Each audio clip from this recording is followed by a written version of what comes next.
we've got to welcome you officially to our new home. This is our new place at Riverwatch Parkway and I-20 after a really busy weekend of packing up the stuff on George Avenue and moving over here. Yeah, we've said our final farewells to our station in North Augusta. It truly is bittersweet. We've loved every year over there except maybe the last year where we had leaky pipes, but let's not talk about that. There were issues. Yes, we are all settled here in our new home off Riverwatch Parkway. We can't wait to show you the things that we can do in this new building. It is going to change television in Augusta. We're so excited about it. So finally, after 20 years of construction, that's what it feels like. We are in. There's a lot to talk about today and a lot of news to cover, but we're seeing some mild weather here at home.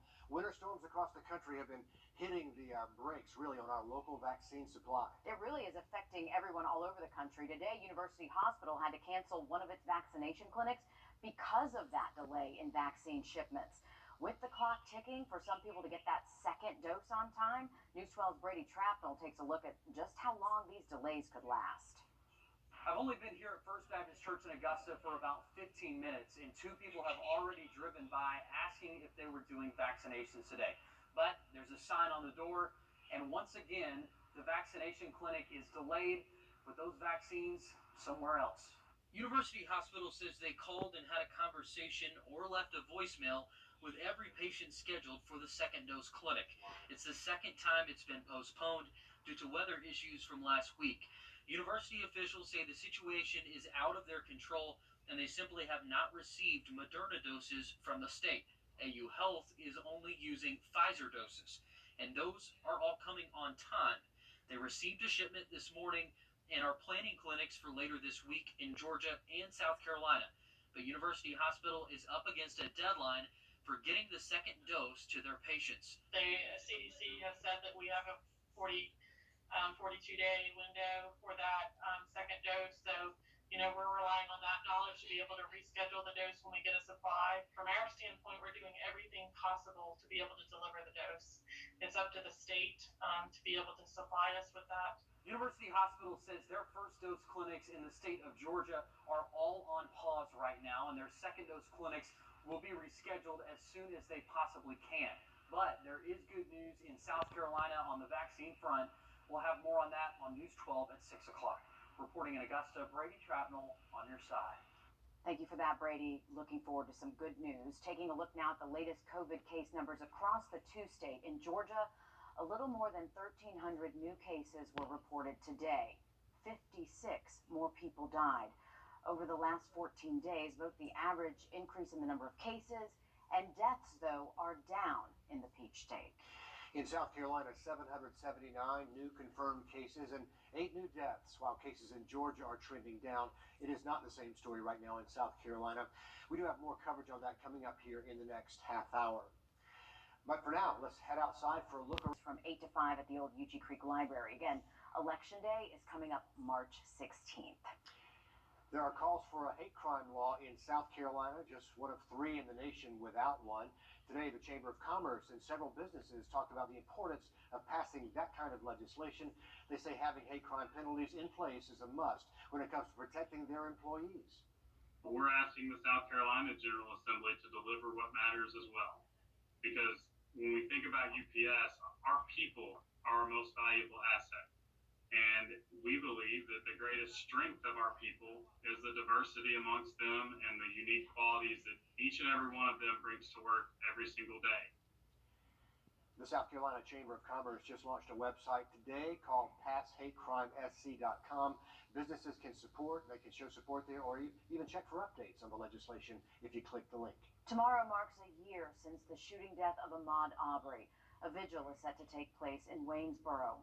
A father and son are accused of chasing and killing Arbery while he was jogging near Brunswick, while another man recorded the whole thing. All 3 are behind bars. Arbery's mother says time does not make the pain go away. It's rough. As time passes, I realize that Ahmaud is never coming back. I think before I was in a state of just being numb.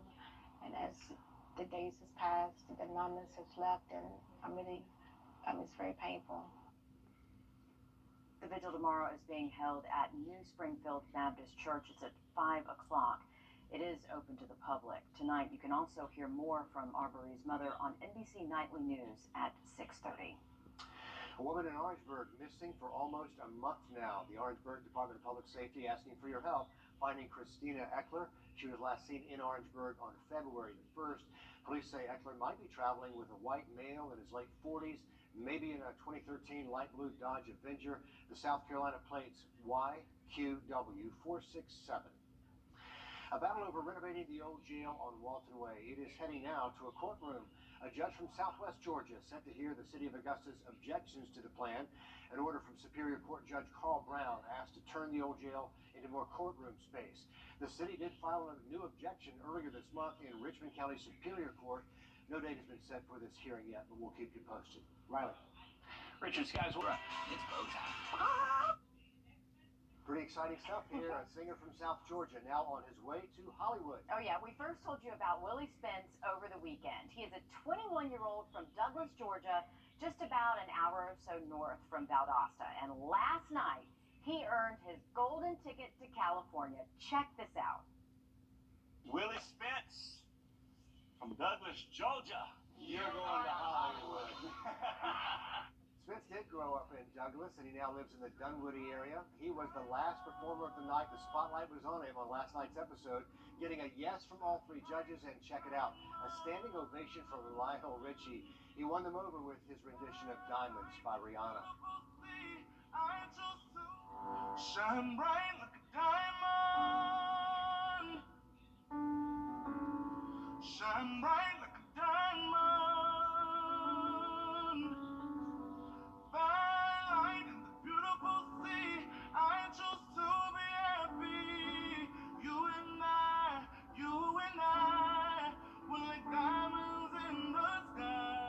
Good for him.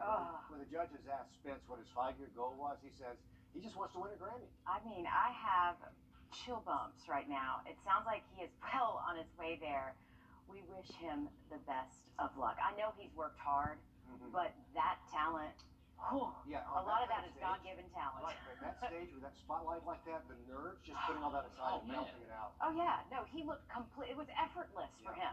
Effortless. We'll be watching him as he makes the progress through that ride. And I think he's going to follow through with that goal. I think we'll see a lot of Willie in the future, and best of luck to him as well. He's definitely got an incredible voice. And we had some nice... Well, as we continue to mark Black History Month, we're recognizing one of the most decorated U.S. military regiments, the Harlem Hellfighters. The Hellfighters were an African-American infantry unit in World War I. They spent more time in combat than any other American unit. Today, we're getting a look inside the Newberry Museum, where an exhibit is now open dedicated to their service. We wanted to make sure to recognize our own soldiers who fought in this regiment, but also tell the really unique story of how the 369th made their mark historically. In the early 1900s, African Americans who joined the Army were not allowed to fight with white troops. Instead, they were sent to various camps to perform labor. In 1917, the 369th New York National Guard Infantry Regiment became not only the first African Americans to fight during World War I, but also the first all-black troop that was sent overseas to fight. Including Prosperity's own Terrence Moon, who enlisted in Newberry County in 1917.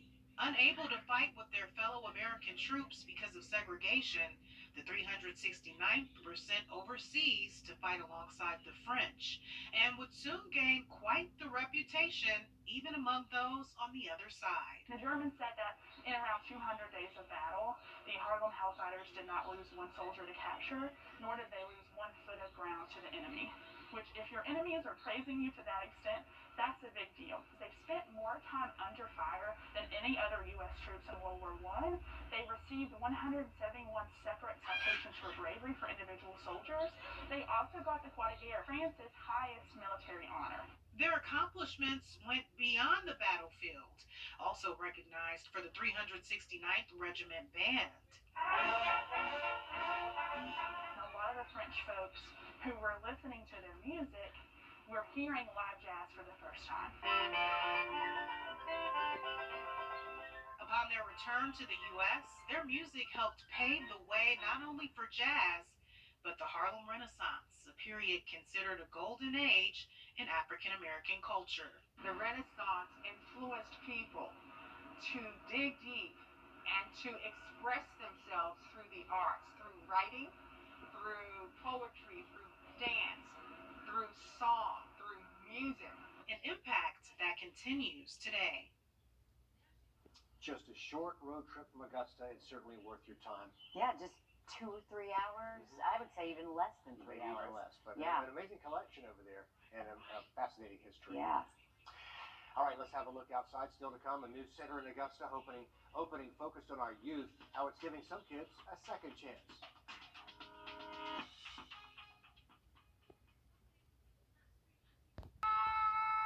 You're craving crystals now. Get it. Fighting poverty in the middle of a pandemic. Times are tough in a lot of Augusta neighborhoods. But even during these difficult times, we see the resilience in our community and its people. Today, News 12's Wrdw Woodard talks to one local pastor creating a space for our youth to find their purpose. People are hurting. This is Pastor Unique Mackey, and he says for him, this is personal. I lost both of my parents. I'm a convicted felon. I am you. I've been exactly where you're at. He says many minority communities need more opportunities and better direction. That's why he teamed up with mentor Deborah Mitchell in efforts to serve a demographic who's been left out and sometimes forgotten. I looked around the neighborhood and I'm realizing that there's a lot of poverty, a lot of kids just kind of hanging out with nothing to do. A lot of kids are dropping off. Even some of the ones that are excelling usually at a high level are starting to drop off. Together, they created a purpose center, a place where people could get a better understanding of self-worth, offering a second chance. Men in training, mentor programs that teach entrepreneurship for young women. They're going to be able to play games. He says they wanted to provide long-term concepts to shift minds and educate people about history, pushing them to do and be better. Black history is not just about what our heroes of the past did, but it's also about what the community leaders and activists are doing today to be Black history. Breaking the continuous cycle in neighborhoods filled with poverty. We've been there. We are them. And empowering the younger youth to operate and success. Wrdw Woodard on your side. Doing important work there. The Purpose Center is going to be located on Olive Road right by the Josie High School campus. And we're told the finishing touches are still in the works, but once it is finished, organizers say they hope it will help shift things in the right direction. We are cleared out this evening.